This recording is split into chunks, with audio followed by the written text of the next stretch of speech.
So Prince William has reportedly made a move that feels less like family drama and more like a quiet declaration of how things are going to work from now on. And the detail that makes the whole thing fascinating isn't even the headline itself. It's that Princess Anne apparently saw it happen and said absolutely nothing, which, if you know anything about how that woman operates, is basically the royal equivalent of standing up and slow clapping. The story is that William effectively expelled Camilla's grandson from Windsor, or at least made it very clear that the free access and casual proximity to the inner royal circle that Camilla's family had been enjoying was over, and the way it was handled tells you everything about where the power actually sits right now. So, here's where this gets interesting. For years, Camilla's family has been around, not officially, not with titles, not with any constitutional role, but physically present at the kind of events that signal belonging. Christmas at Sandringham family gatherings, the kind of appearances that make photographers take note and make royal watchers start asking questions about whether the line between royal and non-royal is getting blurry. Camilla has 5 grandchildren through her 2 children from her first marriage. Tom Parker BS is 50 years old, works as a food writer and critic, and has 2 kids, Lola and Freddie. Laura Lopez is in the art world and has 3 children, Eliza, Gus, and Louis. These 5 kids are Camilla's biological grandchildren. They hold no titles, no HR prefix, no official role, and no place in the line of succession. They are in the legal and constitutional sense regular citizens who happen to have a grandmother who married the king. And for a while that seemed like enough. They attended royal events. They were included in Christmas celebrations. In 2024, Camilla's children and grandchildren were at Sandringham for the first time, which royal commentators treated as a significant moment of blending, of acceptance, of the family finally becoming one big integrated unit after all those years of scandal and public hostility. The narrative was that Camilla had completed this remarkable transformation from the most hated woman in England to a respected queen, and her family was being brought into the fold as part of that redemption arc. But then 2025 happened and the invitation didn't come. Tom Parker BS confirmed that neither he nor his sister Laura would be attending Christmas at Sandringham that year. And the official explanation was that the gathering was going to be smaller, more private, more focused on the immediate family because of the king's ongoing cancer treatment. And on the surface that sounds reasonable. The king is 77 years old. He's dealing with a serious health situation. It makes sense to keep things intimate. But here's the thing that makes that explanation fall apart when you actually look at who was there. Bus and Eugenie attended. Prince Andrew's daughters, whose father had been stripped of his royal titles and effectively exiled from public life, were at Sandringham. They chose loyalty to the monarchy over their disgraced father, and they were welcomed. So, the Christmas table wasn't strictly limited to working royals or even to people without controversy attached to their names. It was limited in a way that specifically excluded Camilla's biological family while including other non-working members of the extended Windsor clan. That's not a scheduling conflict. That's a boundary being drawn. And this is where William comes in, because the timing of all this lines up with something bigger that's been happening behind the scenes. William has been very clear, both in his actions and in what palace insiders report about his thinking, that he envisions a slimmed-down monarchy. He wants a focused, efficient royal operation centered on the direct line of succession, and a small group of working royals who actually carry out engagements and justify their public funding. He's watched what happens when the royal family gets too big, too sprawling, too full of peripheral figures who attract media attention without contributing anything meaningful. The Prince Andrew situation was the obvious cautionary tale, and William was reportedly the one pushing hardest for a swift resolution there. Sources described him as smoldering on the sidelines, while Charles hesitated, frustrated that the institution wasn't moving fast enough to cut out a clearly damaging element. When Charles finally removed Andrew's titles in late 2025, it was widely understood that William and Camilla had been aligned on that decision, both pushing for action. But sharing an enemy doesn't create a permanent alliance. And the deeper issue between William and Camilla has always been there, rooted in something that no amount of polite public appearances can erase. Camilla was central to the breakdown of William's parents' marriage. Diana discrowded, and everyone knew what she meant. William grew up watching his mother suffer, watching the public humiliation play out in tabloids and television interviews, watching his father choose another woman while his family fell apart. For years after Charles and Camilla married, William kept a careful distance, polite, dutiful, never openly hostile, but not warm either. People who knew them described a chill that never quite thawed, a friendliness in public and a caution in private. They found common ground during the Andrew crisis because both of them care about protecting the institution. But that's not the same as trust, and it's certainly not the same as wanting someone's grandchildren permanently embedded in the royal orbit. Now, in November 2025, William and Kate moved their family from Adelaide Cottage to Forest Lodge on the Windsor Home Park estate. And palace insiders read this as a significant strategic move. They were creating their own court, their own household, physically separate from Buckingham Palace and operationally distinct from the current king's setup. The message was clear. The Wales family is building its own future with its own priorities, and its own definition of who belongs in the inner circle: George, Charlotte, and Louis, or the core. Kate's family, the Middletons, are managed and accepted in a limited way, but Camilla's grandchildren represent a kind of complexity that doesn't fit the streamlined model. They're not Windsor, they're not working royals, they're not in the line of succession. Their connection to the crown is entirely through Camilla. And when Charles eventually passes, Camilla's status changes dramatically. She becomes Queen Dagger. Her household budget gets renegotiated. Her access to royal life shifts, and everything comes under the authority of the new king. The new king being William, the man whose mother she helped push aside in the public eye. That's the structural reality that makes this reported expulsion from Windsor so significant. William isn't just being petty about his father's wife's grandchildren. He's setting the template for what his monarchy will look like. And he's doing it while Charles is still on the throne, which is the part that signals how much informal power has already shifted. Charles remains king. He still holds constitutional authority, but the power to shape public perception, to plan for the future, to decide who gets access to what spaces and what events, that's increasingly flowing toward William. And the palace machinery is actively elevating him. They're preparing for the transition, and part of that preparation involves deciding who will be part of the next reign and who will not. And then there's Princess Anne, who is somehow the most telling part of this whole situation, precisely because she hasn't said a word. Anne completed 478 official engagements in 2025, more than anyone else in the royal family, including William. At 74 years old, she works harder than people half her age, and she operates according to a personal code that values duty, discretion, and dignity above everything. She's known Camilla for decades, moving in the same horse-riding circles long before Charles and Camilla's relationship became public. She attended their wedding in 2005. She's maintained a respectful relationship with her sister-in-law. But Anne is also fiercely loyal to the institution, and she witnessed everything. She saw the damage Charles's affair did to the monarchy. She saw Diana's public suffering. She saw the strain it put on William and Harry. She's never commented publicly on any of it, choosing instead to just keep working, keep showing up, keep doing the job while others created chaos around her. So when reports emerged that William had made a move to limit Camilla's family's access to Windsor, and Anne was present and said nothing, that silence is loud. Royal commentators, though careful to note that nothing is officially confirmed, have suggested that Anne supports William's approach to modernizing the monarchy. She reportedly sees similar values in him: responsibility over comfort, the institution over personal interests, duty over family sentiment. If William is quietly pushing Camilla's relatives to the margins, Anne is almost certainly aware of it, and her lack of objection is its own form of endorsement. In the royal family, where direct statements are rare and symbolism carries enormous weight, silence from someone like Anne is more meaningful than a press release. When you step back and look at the bigger picture, what's happening here isn't really about one grandson being told he's not welcome at Windsor. It's about the end of an era and the beginning of another. Camilla's journey from mistress to queen is genuinely one of the most remarkable personal rehabilitations in modern British history. The British press once labeled her the most hated woman in England. And yet, she stood beside Charles at his coronation in May 2023, crowned as queen. A title that seemed impossible for her just a decade earlier. But rehabilitation has limits, and permanently embedding a non-royal family within the royal circle was always going to be a harder sell once the king who made it possible was no longer the one holding all the cards. The benefits Camilla's grandchildren enjoyed, the invitations, the proximity, the subtle inclusion in royal life were tied to Charles's reign. When that reign ends, the new king will set new boundaries, and William has made it clear that his boundaries will be tighter. This isn't necessarily personal, or at least not entirely personal. William's vision for the monarchy is structural. He wants the Windsor to perform clear public roles with maximum legitimacy and minimum complexity. Anyone around them who doesn't contribute is, in his view, a potential risk. Camilla's family, however much the king may personally care for them, represents exactly the kind of complexity that doesn't fit. They're not royals. They were never going to be royals. They were connected to royalty only through their grandmother's extraordinary rise. And that connection was always contingent on Charles being the one in charge. What makes the timing of all this so pointed is that Charles is 77% undergoing cancer treatment. And while his doctors say his health is improving, and he's planning a major state visit to Washington in spring 2026, the reality is that the transition is already underway at everything but title. He still holds power. But the kind of power that shapes the future, the planning, the personnel decisions, the quiet signaling about who belongs and who doesn't, that's increasingly William's domain. The palace is boosting his public profile. They're preparing him for what's coming, and part of that preparation means making decisions now about what the next reign will look like so that when the moment arrives, the framework is already in place. Camilla herself is at a turning point. She struggled with fatigue from pneumonia in late 2024, has ongoing mobility issues, and at 78 is naturally reducing her workload. Reports suggest her role will shift significantly, stepping back from duties that younger royals can take over while remaining an influential figure behind the scenes. But as she steps back, her leverage to protect her family's position diminishes.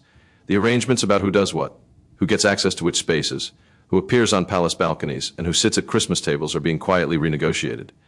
And in that negotiation, Camilla's non-royal family is losing ground. The thing about royal watching is that the real story is almost never in the official announcements. It's in the patterns, it's in who shows up and who doesn't. It's in the seating arrangements, and the Christmas invitations, and the subtle shifts in who gets photographed standing near whom. It's in the silence of the people who would speak up if they disagree.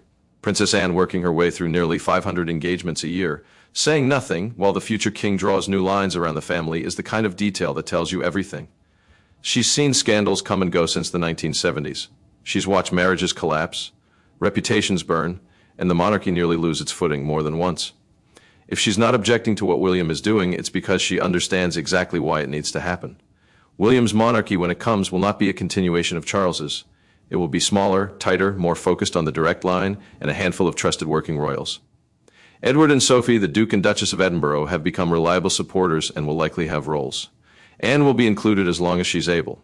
George will eventually join as he matures. And discussions about his schooling are already underway as he approaches 13. But Camilla's grandchildren, the Parker B.S. and Lopes kids, who were never royal to begin with, are not part of that plan. They were never going to be. Their presence in royal spaces was always a reflection of Charles's personal wishes, not institutional logic. And when Charles's reign ends, the institutional logic takes over. So when you hear that William expelled Camilla's grandson from Windsor and Anne silently approved, the real story isn't about one awkward confrontation or one family dispute. It's about the quiet, methodical construction of a new royal order happening right now, while Charles still wears the crown.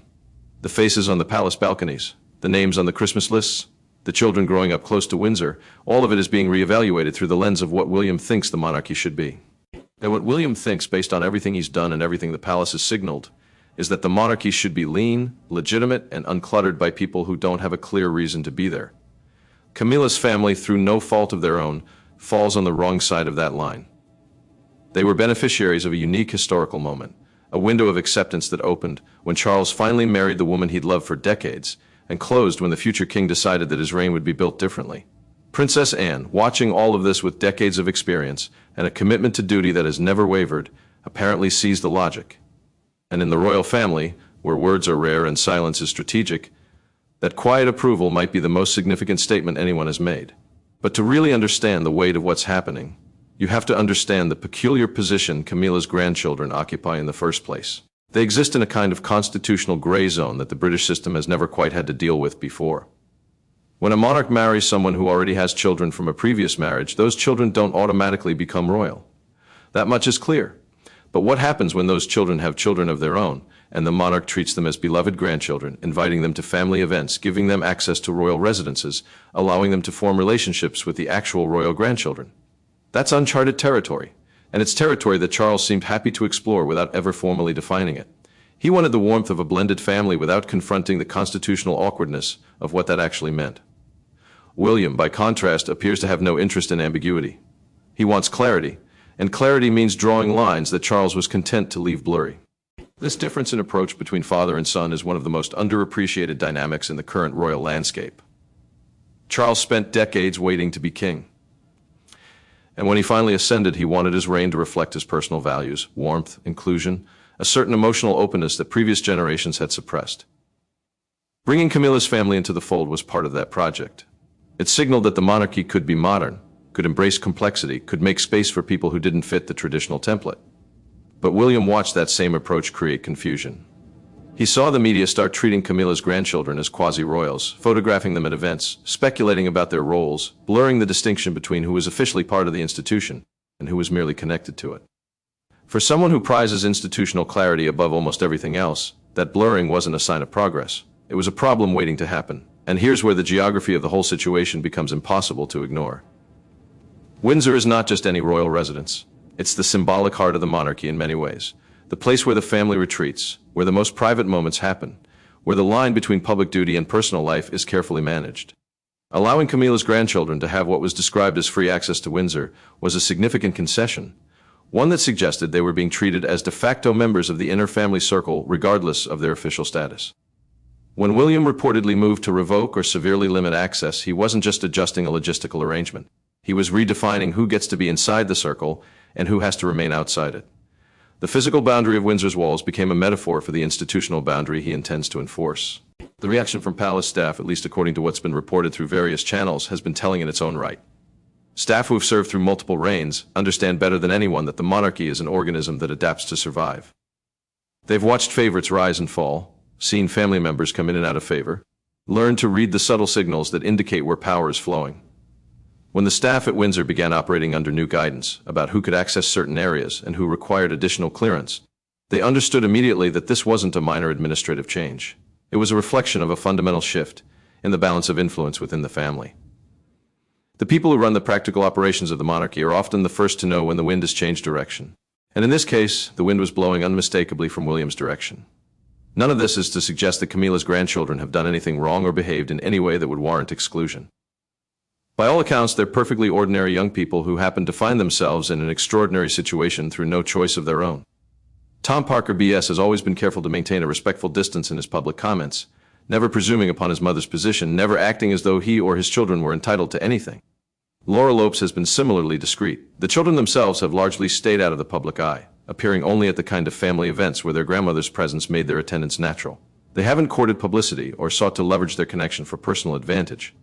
If anything, they've been models of how to handle an awkward position with grace. But that's precisely what makes William's move so striking. It isn't a response to any particular incident or any failure of behavior on the part of Camilla's family. It's a structural decision made on principle, not a personal reaction to a provocation. In some ways, that makes it harder for Camilla to push back against. If her grandchildren had been excluded because of something specific they had done, she could argue about the fairness of the punishment or the proportionality of the response. But when the exclusion is based on a fundamental disagreement about who belongs in the royal orbit in the first place, there's no specific grievance to litigate. It's a clash of visions, not a family quarrel. And clashes of vision are much harder to resolve through compromise. The generational dimension of all this adds another layer of complexity that's worth examining. Charles belongs to a generation that still remembers the monarchy as something that could afford to be expansive, that could accommodate a large cast of characters, that didn't have to justify every relationship in terms of public value. He grew up in an era when the royal family was simply assumed to be a broad and somewhat sprawling institution, and his instinct has always been to replicate that model in his own way. William belongs to a generation that has watched public tolerance for royal excess evaporate in real time. He's seen the backlash against perceived freeloading, the constant scrutiny of who does what and who pays for it, the media's relentless focus on the cost of the monarchy. His instinct is to preempt those criticisms by building an institution so lean and so obviously functional that nobody can reasonably question its value. These two instincts are not compatible, and the tension between them is playing out now in decisions about things like who gets invited to Christmas and who has access to Windsor. Princess Anne's position between these two generations has a perspective that neither Charles nor William can claim.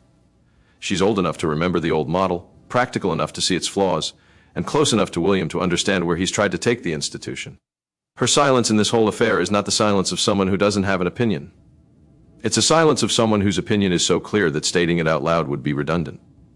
Anne has spent her entire adult life demonstrating through action rather than words what she thinks the monarchy should be. She works relentlessly, avoids drama, stays out of scandals, and treats her position as a responsibility rather than a privilege. Everything about how she operates aligns with William's vision of a slimmed-down, hard-working monarchy.